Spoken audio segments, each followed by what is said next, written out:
last time na pinarasan ko um, yung robot natin is nakakita ako ng kailangan improve. So, nag-premature exit siya sa dapat na area na hindi siya mag-premature exit. So, I have to fix it for 2 weeks. Kaya medyo tahimik. But anyways, I really want to invest in the robot para sa MT5. No? Okay. So, ito yung back strategy pero i-apply ko siya ulit sa robot. So, nag-negative $5 um, yung sa funded next na trial na challenge dahil nga doon sa premature exit. So nag-enter siya actually sa area na inaasahan ko siya mag-enter pero nag-exit siya dahil merong condition na na-meet na dapat hindi muna siya ma-exit. Anyways, so yeah, it took me 2 weeks, another 2 weeks. And then nag-add ako ng pivot and another set of EMA. So actually 8 EMAs yung ginamit ko dito. Okay. I mean, 8 EMAs yung available sa robot. Pero, it's okay not to use everything naman. So, this is the back strategy. So, ito yung ating nangyari. So, downtrend pa rin tayo. So, clear downtrend. So, assume ng continuation. Always assume continuation of trend. So, the problem is when are we going to enter the sell, no? So, malapit na siya sa SNR, pero kaya nga assume continuation of trend. There's a probability na ma-break pa rin yung SNR. Pero, of course, that's an SNR, kaya nakita natin dito nagka-consolidate sa part na to. So, according sa strategy ng box natin, okay pa rin naman yung ating timeline. Kasi sabi ko nga, by July or August ba, ay itetest ko na yung strategy sa prop firm, no? Para medyo malaki-laki yung puhunan, pero yung malaki-laki yung account size pero maliit na puhunan na ginamit natin. So I took yung $5,000 challenge 2-step na funded next. That's for $30 I think. So less yung ating ilalabas na pera, pero at least magagamit na natin siya sa medyo semi-live account, no? Dahil nga challenge ito. Pero demo account pa rin kasi actually kapag Prafirm yung ating ginagamit. So, nasa under pa tayo ng challenge nila. Okay, the daily is sell. So, ito yung last Friday, hindi naman siya na took over yung ating bearish candle dito. So, sell pa rin. So, itinagay ko na yung ating teka lang. Actually, chinek ko yung Fibonacci ng daily. So, ang Fibonacci ng daily is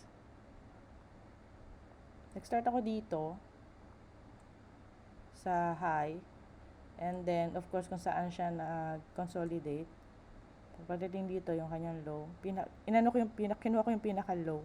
And then, around 618, hindi naman siya touchdown, no? Okay. Kung kukunin natin itong isang high na to, so pinpoint siya, pero kung yung pinaka-high dito, almost, no? So, expecting, kung mag-enter ng sell dito, pinakamaagang sell around this area, siguro. Ibababa pa natin time frame natin para ma-precise natin yung ating mga levels. Hanggang 618 na maximum, no? Using the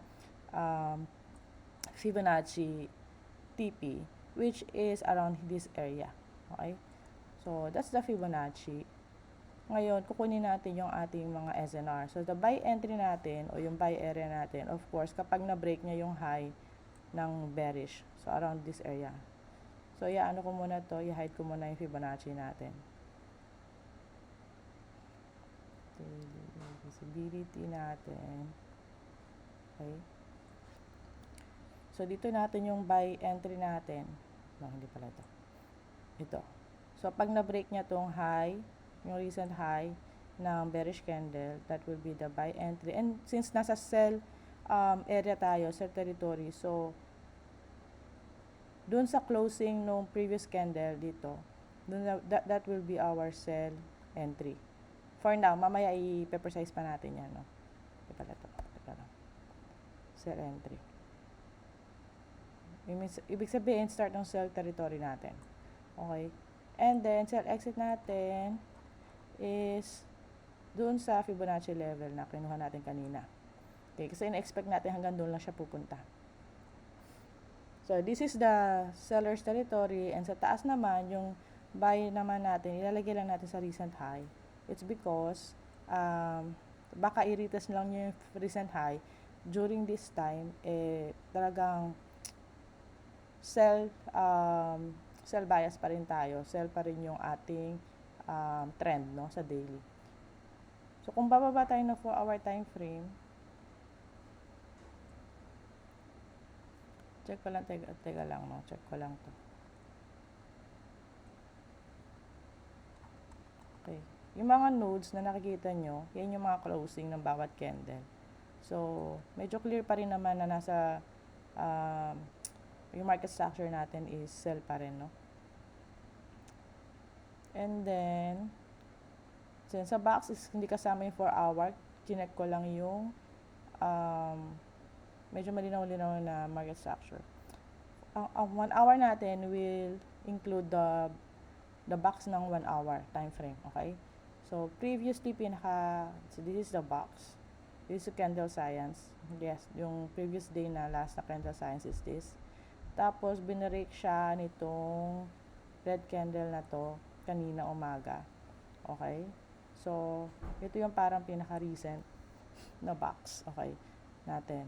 So, since ito yung pinaka-recent na box natin, yung sell entry natin, ilalagay natin dun sa pinaka-recent na sell na box ng bearish candle. Okay? So, dito siya. Ngayon, kung sana na-break, itong green na to is na-break niya yung highs or lows ito, that will be our box because ito yung 8 to 9 na candle. Pero since nag-consolidate siya, nasa loob siya nito, so yung candle science box natin is will get the highs and the lows of this very first candle of today, like 7 to 8 ng Japan. Okay, Japan time po ito, so minus 1 hour sa Philippines. Anyways, so andito yung sell entry natin, nagbago siya.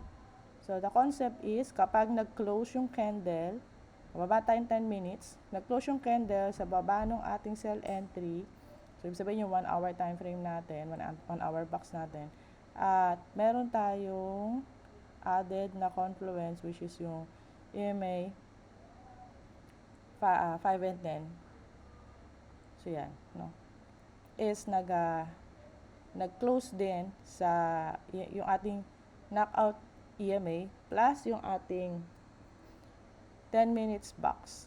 So magkakaroon din tayo ng 10 minutes box. So since nandito yung sell entry, so expected na nandito around here yung 10 minutes box, no. Anyways, so sell entry natin is here.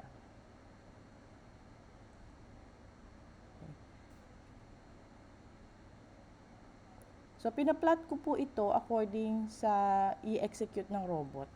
Pero kung tayo po, as a manual trader, no, hindi natin gagamit ng robot, yung box ng 1 hour natin can move, and then yung box ng 10 minutes natin also is can move. But yung robot kasi, limited siya mag-move sa one box. So, that's why this is a trial. So, I'm thinking, sa box ng 10 minutes siya mag-move ang aking robot, no. So, the sell entry will stay at 1 hour at this part, and then the 10 minutes box will move together with the 10-minute time frame. If that makes sense to you. Anyways, check ko lang po ito, no. Ang pivot, actually nasa taas ngayon ng pivot yung ating candle. Ngayon, hindi natin to hahabulin yung buy niya, kahit mag-buy siya. It's because kung magba-buy ito is ang valid buy level niya is around dito pa. So, kailangan pa niya mag-move ng around 60 pips, 70 pips bago siya makarating ng buy area natin, no. So, around here pa siya. Pag na-break niya tong highs na to, that will be the official buy area of the robot. Okay. So, sa manual trade, coach, paano naman po pag manual trade? Actually, kung check natin yung kung i-check natin po yung ating RSI sa 1 hour, is meron tayong valid na divergence dito. Saan ba yun? Here and here is actually a valid divergence. This one and this one. And this one and this one is a valid divergence. And also this one from this low to this low, actually this low, from this low to this low. Saan ba? Ito. So we have a valid divergence there. So kung i-consider niyo yan, pwede na kayong, so early buy territory mangyayari sa inyo, considering the RSI divergence, no? So nasa ano niyo yan po, nasa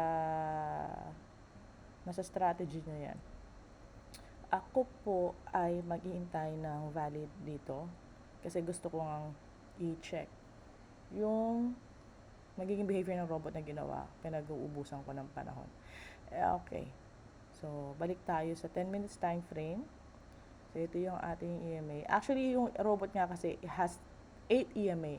So, pwede akong gumamit ng 4 sa 10 and 4 pa sa 10 minutes and 4 sa 1 hour. Okay. So, ibang usapan na naman po yung wag na natin guluhin ng ating mga sarili. Okay. So, ngayon, ang gagawin ko is ipa-plot ko to sa robot and then I'm going to update again tomorrow or later kapag nagkaroon siya ng opportunity to enter anything, buy or sell. So, actually, kapag mag-buy siya dito, kailangan niya ng 60 pips, diba? Siguro hindi ko siya pagbabayin today. It means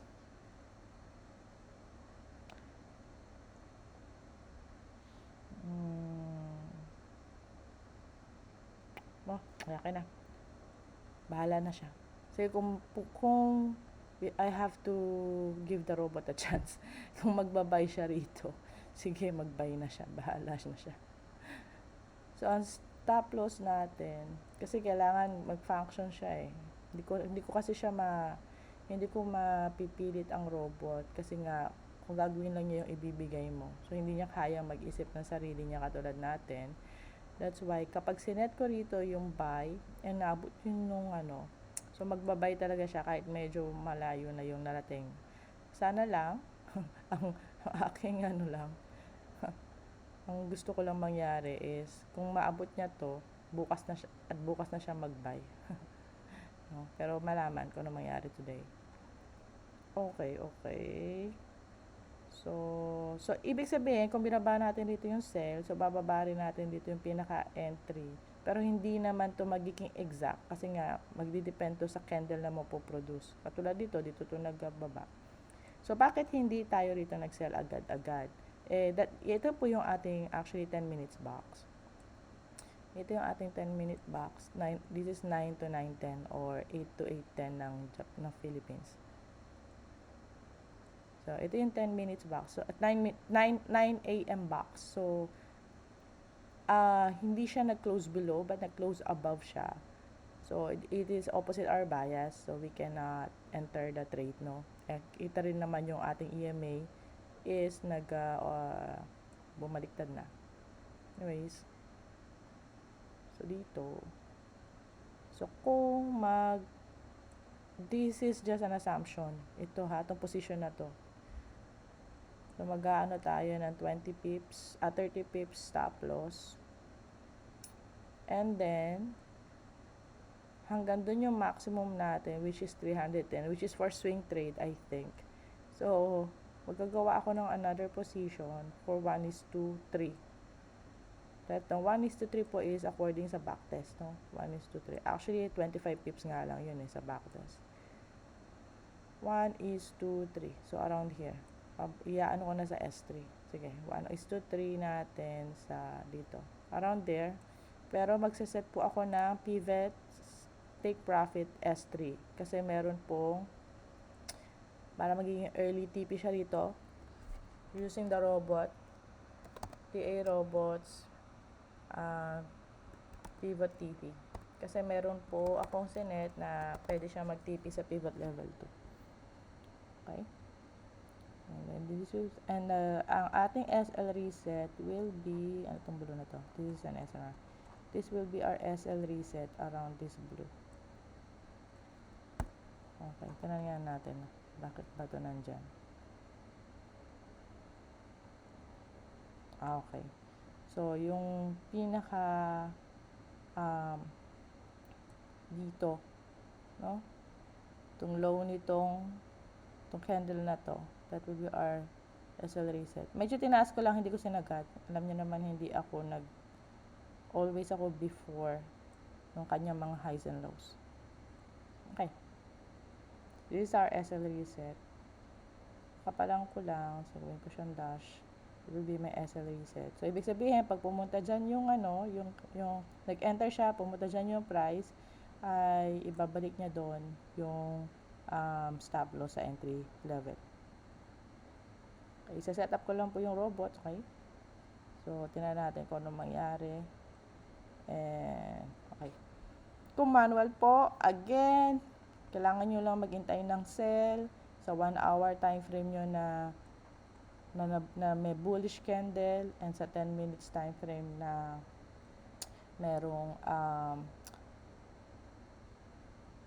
candle science 10 minutes, no? Start ang ating trade window nga pala. Napaka-importante. Trade window natin is 9 a.m. Japan time, no? So 8 to 12 p.m.